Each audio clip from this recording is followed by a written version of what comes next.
What's up, everyone? It's Annabelle with That Good Shit, and I am here with. Kokoroko! Oh, no, anyway. You left me hanging. Kokoroko. Beautiful. That's your enthusiasm, isn't it?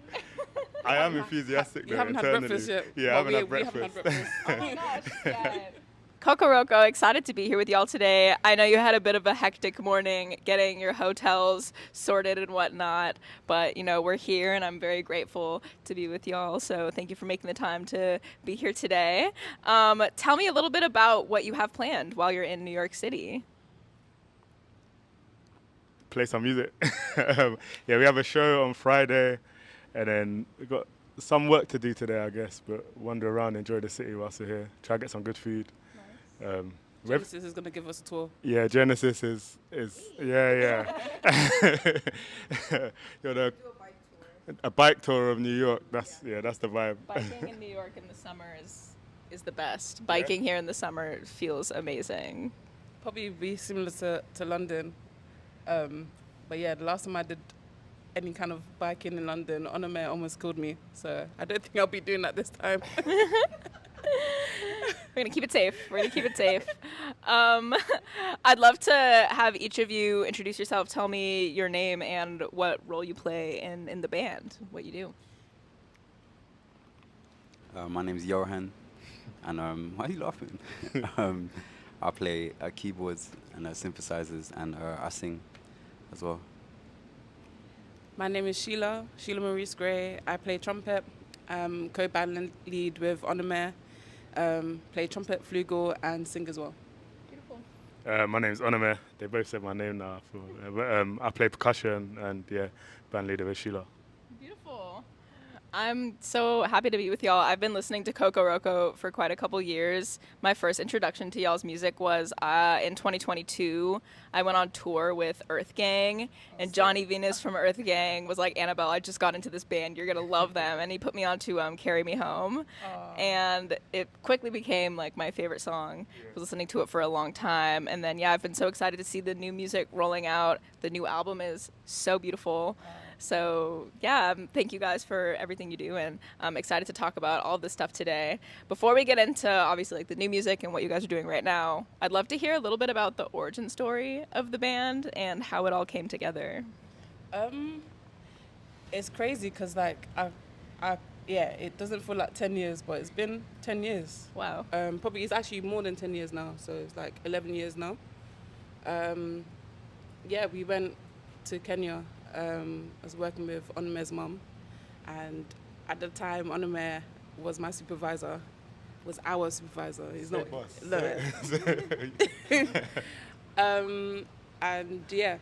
We were leading workshops. I was leading an art workshop, and some other people were doing dance, music, different things. And then we had like music downloaded on the laptops on our phones, and we're just circulating through the same songs, and then we ended up talking about music. I think before then, you probably see me play a few times in a few bands. And I remember we played a few times actually. Was it once? Yeah, painful. It was quite funny. It was a bad day. Yeah, it was quite funny.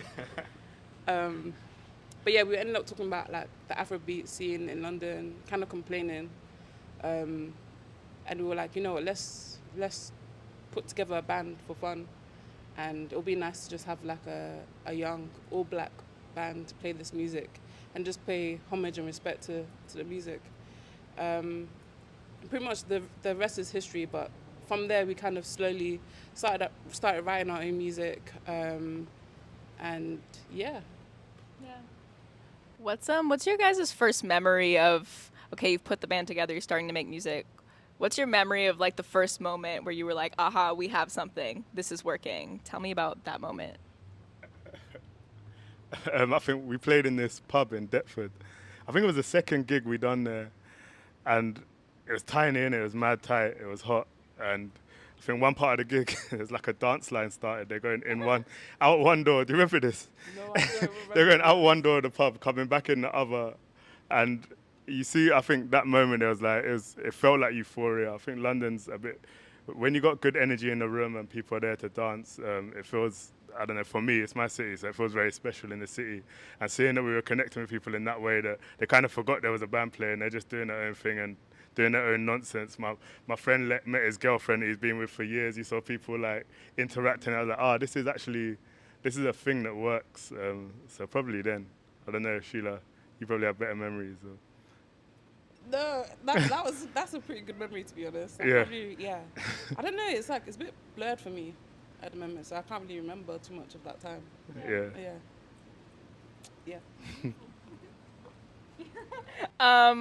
So yeah, I mean, you guys have been doing this for now, like you said, like 10 years, and we've been able to see your sound evolve a lot over the time. Tell me about now, like your perspective 10 years down the line, what that evolution has felt like for you, what that means to you, and like, yeah, just tell me about your relationship with the evolution of Kokoroko's sound. I think it's 10 years is a long time, and I think even though we all range in age, we've all been in this project for like very formative times of our lives. Do you know what I'm saying? Whether that's early 20s to late 20s, or like late 20s into like early 30s. So I think the evolution of the music has definitely coincided with everyone's like personal and collective growth. To be more specific, musically, for example, when I first joined the band, I think I joined the band is 10 years old, I joined 8 years ago. And then obviously at that time it was all very much covers of like West African artists and stuff, and it was very much about studying that tradition and like learning it and trying to master it as much as possible. And then you get to a point where not where you master it, but you kind of get like a solid grip of it. And then you start to think, okay, how can I weave my story into this? When I say my, I mean our collective story. And then, more contemporary influences start to come with it. You start to feel a bit more brave, if you know what I'm saying. You know, you start to think, okay, how can I write music that feels rooted in that West African tradition, but put some D'Angelo in it, or like put some like Pete Rock in it. Do you know what I'm saying? On the middle, Pete Rock. Do you know what I'm saying? Or some Patrice Rushen, because Sheila loves Patrice Rushen. And like you don't get it straight away, but you've written some really bad songs. Do you know what I'm saying? What was that song in Brazil? What? Yeah. That was really bad. Yeah. That was a very bad song. But I'd say this album feels like an arrival of like understanding how to strike the balance between paying homage to the people that came before us and really setting a precedent for what we're trying to do. 100%. It's beautiful you guys have been able to find that balance, and the sound that you've created on that journey is so beautiful and so singular. Again, it's like you hear a Kokoroko song and immediately you know it's a Kokoroko song. Like the sound is very distinct and recognizable and beautiful. Tell me a little bit about what a typical session with you all looks like, for example, when you were creating the album. A typical session. I guess all the songs are pretty different. So I think when I think about the first time we were in the studio in Middle Farm, we went to Middle Farm, which was in the outskirts in the countryside, which is like Devon, is so beautiful. We were kind of playing some of the songs for the first time and then recording them for the album. I guess it was just like the room section in a room. There was like a tent for Ayo, the drummer. We had like a drum tent full of mattresses. And then Johan had his like, what would you call it? King Station. Your empire or whatever. It's laboratory, isn't it? Laboratory. And you had your drum shed as well, isn't it? Percussion room. I guess, I think about maybe the song like Top Gun. Everyone was just like learning the songs, and then you just find a pocket and everyone's just playing, and then we listen back to it, and then I guess we started singing like you came up with the lyrics, then we started like developing the song. So I guess each song is slightly different, but I guess some songs maybe one person might bring that idea, and then we'll jam or play around with it, and then develops from there. Yeah. I think the main thing is that we always, like when we record, we always have food. We always have someone there cooking. So Yeah. I think we had Shantae, big up Shantae. Shantae done like we'd have a lunch, like big lunch, a spread, and then a big dinner. And I think if we built the day around those meals, it was the key part. And you hear it in the songs. Some of the songs are like a lot slower, and you can hear. I was like, alright, cool. That was a burger day. The energy like dips. Over. Yeah, yeah, 100%, man. Different, and like some days it's like, oh, we need a light meal. We got like an upbeat day, and I think just framing that around, like framing the days around how we're feeling, how long into the week it is. Like that place was banging as well because we could cycle out in the morning. There's like swimming in like the local lakes and it's going into this like super English little town. That had like a beautiful cheese shop and like it was a weird little town, but it was a nice. It takes you out of the city, man. It's a different vibe. Yeah. Okay. If different foods are creating different sounds in the Kokoroko sessions, what food do you think like characterized the session where you guys made Sweetie? Sweetie. I just remember the energy being very high that day. Everyone was in like a really good mood. So, I don't know. What pops to mind is like a fizzy drink. We had no fizzy drinks though. Did we? But that's what Sweetie kind of reminds me of. The energy it was like very bubbly. Everyone was like, I remember dancing in the control room, coming up with dance moves for the live show with Dwayne. Did he? Did he fall over? Or was it Dwayne? Maybe. Me and Dwayne came up with dance moves that we tried to do on stage and he doesn't make eye contact. So. You know that, remember that lemon thing? Lemon tart. That lemon tart Oh, God. that Shantae made. I still remember it till this day. It was so, I think that reminds me of Sweetie. Yeah. Why are you laughing? It was like like a sorbet, but it wasn't a sorbet in like an actual lemon. Yeah. It was bad. So Sweetie gives like lemon tart and fizzy drink. I feel it. I definitely feel the connection. And yeah, I'd love to hear a little bit more just about in general what it was like in the room when you guys came up with Sweetie, how it came together. I think that's such a beautiful, special song, very heartwarming. Yeah, tell me about making Sweetie. I think Sweetie, I said this in another interview, it's like we're all learning to write songs in a different, especially writing songs for a band where everyone's going to come and play it. I think when Sheila brought that, and a few of the songs on the album, it's like we really saw like, oh, this is a new Sheila. This is a new level. She's singing on it. They're playful. They're fun. Like I felt like it was super brave. So that song came as like a pretty complete idea as it was brought in by you. Why are you looking at me like that? Thank you. Don't be shy. She always comes in and she's like, I've got a song, but it's not great. Like I don't know. And then it will take a week for her to show it to you. And then she'll play it, and it's like, oh, this is done, this is banging, this is perfect. And I think having that energy and seeing that confidence come through to the album, not just with Sheila, but with everyone, with their ideas feeling more complete. You can feel it, and it's way more fun playing a song where it's got a whole energy to it. That song is very much Sheila's personality, and I think like when we're playing it, we get to riff off that playfulness, the bounciness, and it's a serious song as well. I think the subject matter isn't a joke, but the song is very fun. And yeah, I was super proud when you brought that in. Thank you. I'm talking like I'm your dad. Well done, Sheila. My dad's too serious, right? But he's not at the same time.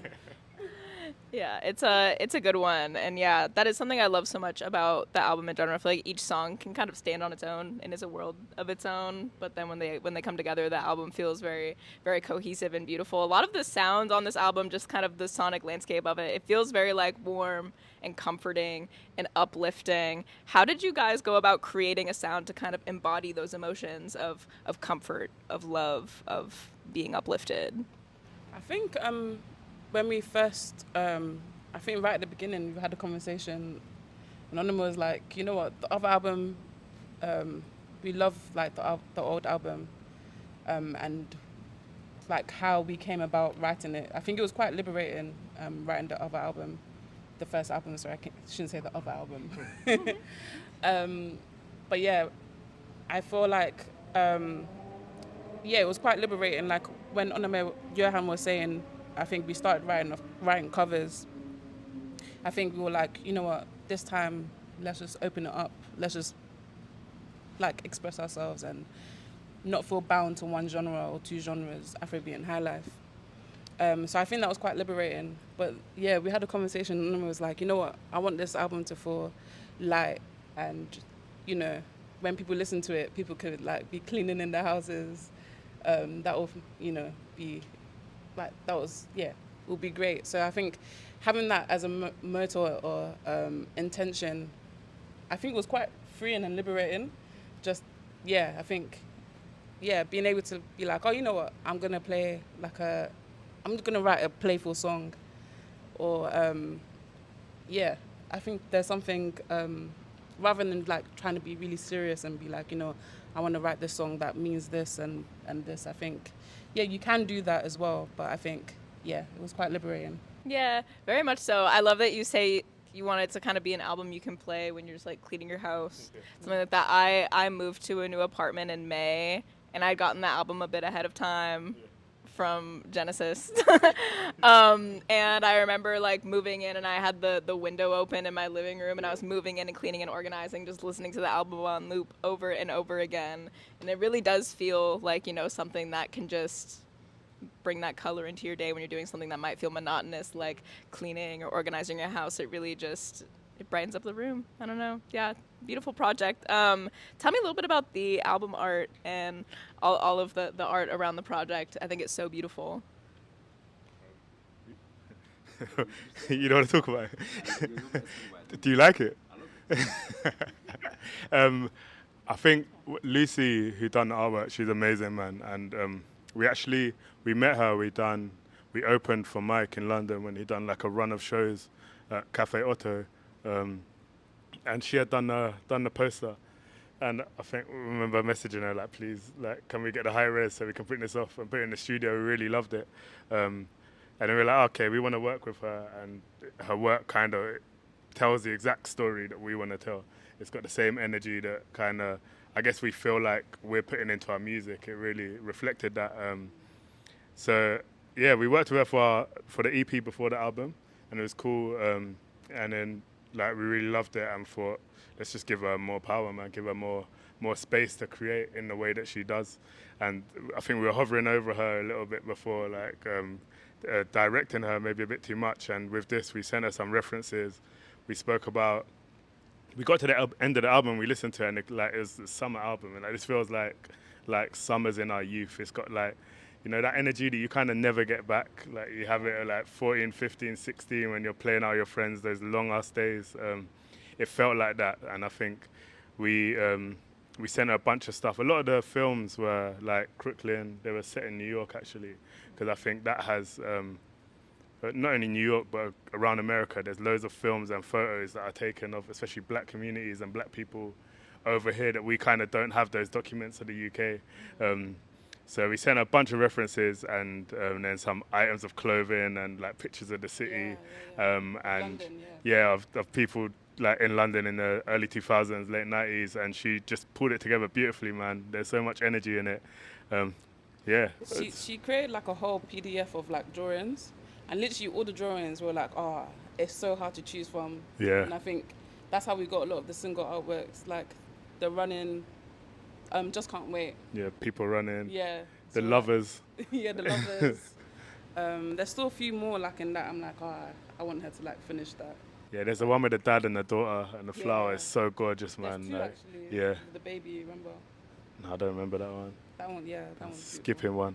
Yeah. She's just a beautiful artist. She's so talented, man. And like a real, I think when you're working with an artist, it's hard to kind of find the balance between saying this is what I want and giving them freedom. And she's so respectful of our craft and our music as well that when we gave her that same energy and space, she just thrived. I love it. Yeah, beautiful. Yeah, she did an incredible job. You guys recently were able to play at Church of Sound. It looked gorgeous. Yeah. Tell me about that experience. Yeah, that was really special. I think London, I don't know about you guys, but London's the only place where I still get a bit nervous. Otherwise, I don't really get nervous at all. But, nah, for real, like, it's because it's only how many people? 350 people. Yeah. Something like that. Yeah, but like we've been playing festivals past couple months where it's like 10,000 people or something, and like no nerves whatsoever. But like I had to get a couple whiskeys in before Church of Sound just to chill out.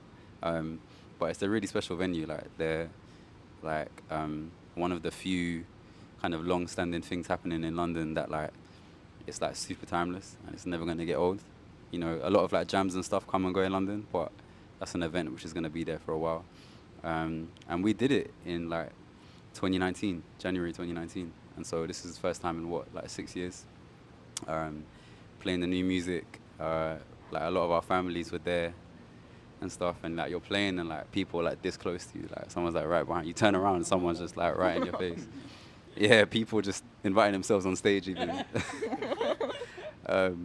But yeah, no, it was super special, and it's the first time we played the album in that much detail out, and everyone smashed it, man. Even Ezekiel came out to sing and stuff. He's played with us before. I've never seen that man that animated in my life, because he's very like chill and quite languid like in his movement, but he had a massive smile on his face. His kids were there.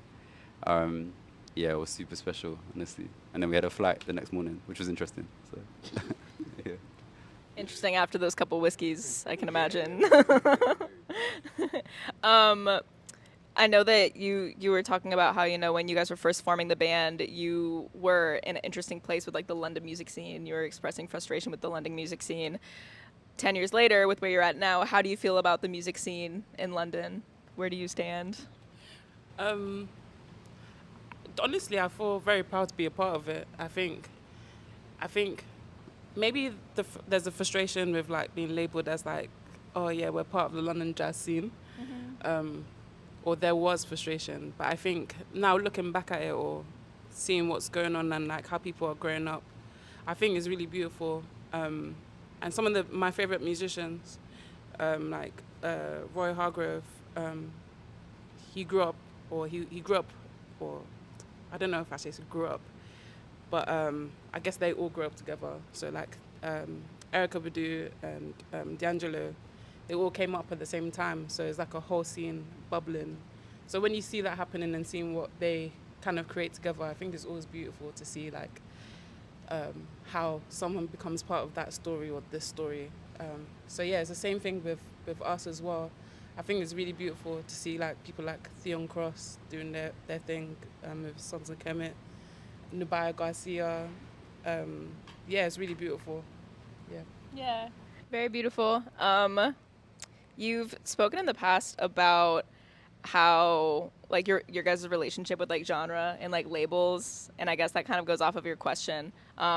Yeah, like what's your relationship right now with like genre and what people try to label Kokoroko as, like they're jazz, they're Afrobeats, they're whatever it may be. You know, I think you guys do make music that really does defy genre, and you've created a sound that's like, again, just like it's Kokoroko and there's not really any way to label it. But yeah, how do you guys feel about the labels and like genre names that get thrown at Kokoroko?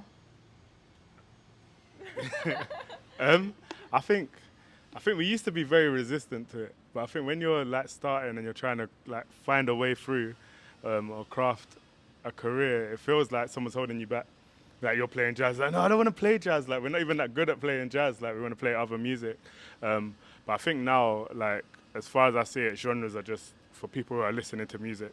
Like it's a good thing to click on or to search to find music through. And if you find us through, like the same as playlists, an R&B playlist or a jazz playlist, and like all the artists I love, I found them in different ways, and genre is just a useful way of finding things. I think the problem is when you feel attached to something, and we definitely don't.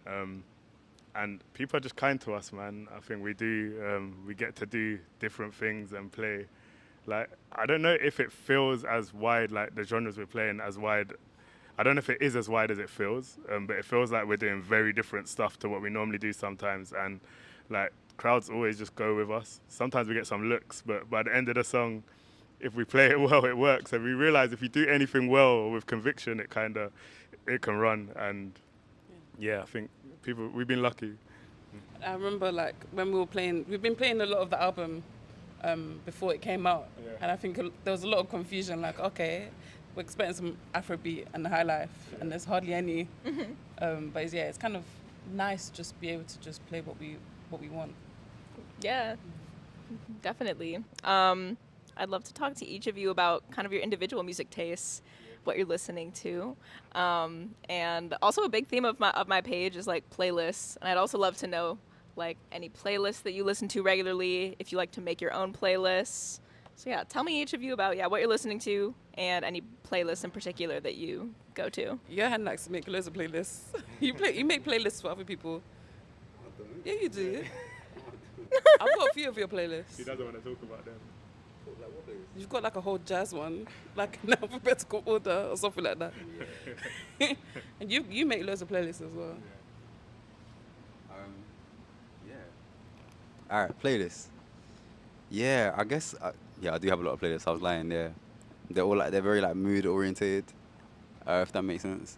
But I do have like a comprehensive like Johan playlist, which is just called Johannes, which is my name, and it's like I think I'm like 900 songs deep now, but it's all over the place. Because the point is, if I just like something and I feel like this is my taste, I just put it in.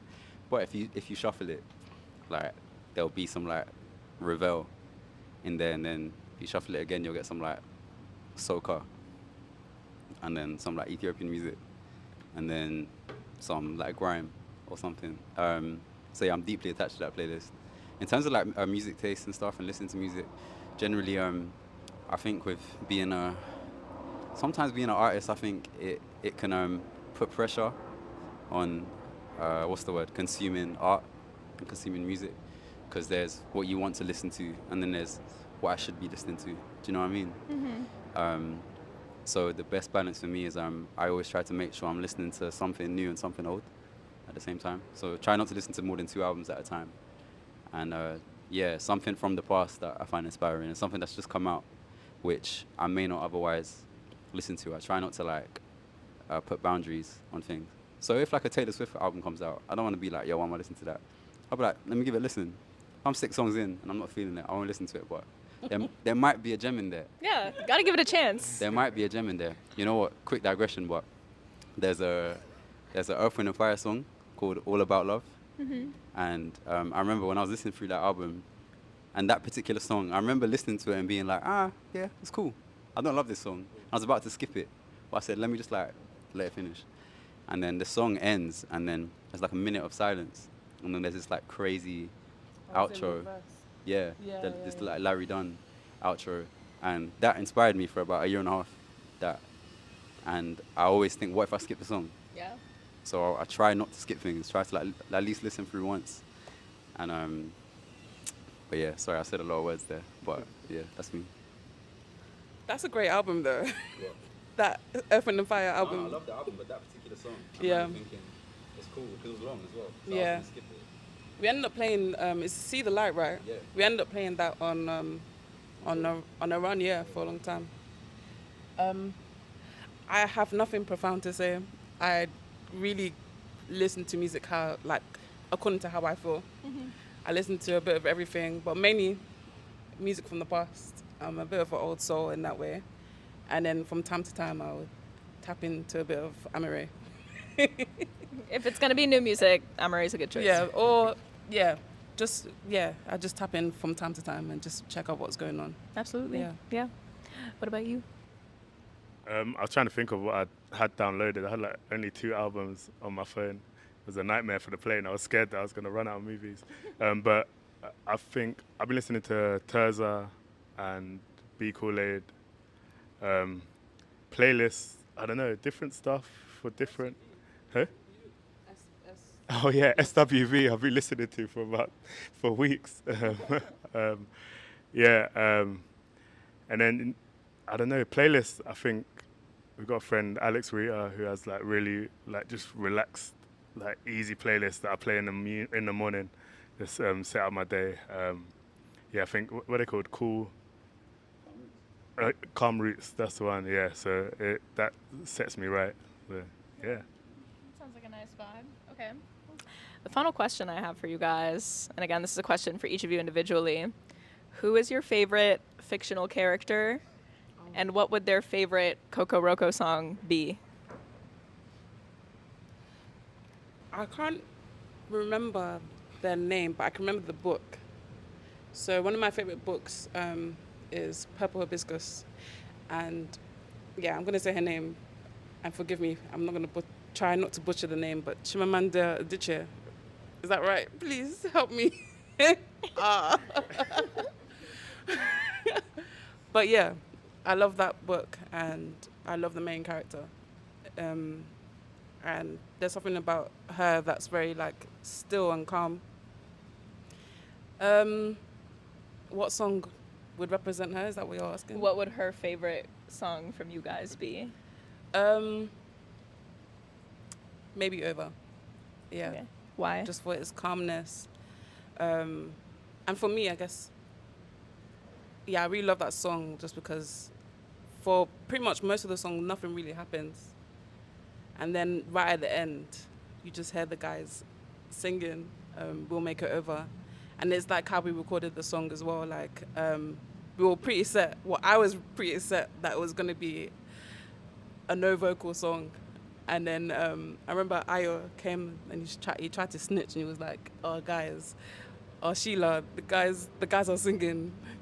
I remember you told them that they should be singing.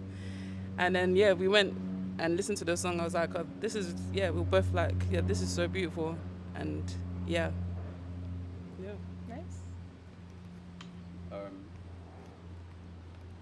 There's two. I can't choose. When I was a kid, I used to play a lot of Tekken, and my favorite character was called Yoshimitsu. He was like really weird, but that's why I liked him. He was super quirky, and yeah, his outfits, yeah, but he always looked really cool. So I would say his favorite song would be "We Are," because it's quirky and like playful and weird and kind of breaks rules, which he does as well in the game. It was between him and Rafiki from Lion King. Oh, yeah. I love Rafiki. He reminds me a bit of you'll meet him Herx in the band, like who just kind of silently narrates everything that's happening around him and very like. So rude. Come on, that's what so rude. that's what Rafiki does. He hears everything and narrates and pokes and says stuff that leaves you. Yeah. And yeah, I think Rafiki's favorite song would be Over, because his whole thing is about like staying like leveled and grounded, and that's how that song feels. So. I'm struggling to think of any fictional characters. And I wanted to steal half of yours. I was like, yo, that's a good one. I want to run with that. I was thinking of there's a book, an animated book I used to read called Gregory Cool. And I wanted to be Gregory Cool so bad. He's this little kid. He kind of looked like me. He was this kid that went to the Caribbean for the first time. And yeah, called him Gregory Cool. And I think three-piece suit, it's just good vibes, man. It's fun. It matched. It's got that breezy energy that he had. But yeah, I wanted to be him when I was a kid. Yeah. To be fair, the guy in the suit is a character. Yeah. It is quite animated to think about it. He's got the dance. Yeah. The AI dance. Beautiful. Well, thank you guys so much for joining me and talking to me today. Again, I'm such a fan of everything y'all do, the sound you've built. Your music has narrated so many, scored so many beautiful moments in my life, whether I'm like riding my bike, moving into a new apartment. I really appreciate you guys, so thank you. What's your favorite? Thank you for having us. My favorite character? My favorite fictional character. I really like, have you guys seen that movie, Fantastic Mr. Fox? Yeah. It's like a stop motion animation movie. I haven't actually watched it now. I really like Mr. Fox, the main character. I feel like he always would walk around with like a Walkman, like playing music out loud. I could feel him maybe liking like three-piece suit as kind of like his walking music when he's going out and like stealing chickens from the farm or something. That's what I would say. Is it the new one or the old one? I didn't know there was a. I don't. The old one. I remember it from when I was a kid. And then it was Okay, then it might be. stop motion It one. might be the new one, Yeah. the stop motion one. Showing my age, innit? I gotta watch the old one. Now I know. I might have made that up there. Oh, We'll we'll look it up after this. Yeah, beautiful. Anything else you guys want the people to know about Kokoroko? We're not doing anything. We have nothing happening. Oh. Now we're going to Australia. We'll be around. We're touring the album, so I think we've got a nice run of shows coming up. We're gonna try and make them fun and like get the features out as much as possible. And yeah, it's good. We really enjoy the album, so I think the shows. Hopefully, we play around and mess around and enjoy them a bit more than we get to usually. Yeah. Awesome. Well, if you're watching this and you have a chance to see Kokoroko on tour, don't miss it. And yeah, thank y'all so much. Thank you for having us.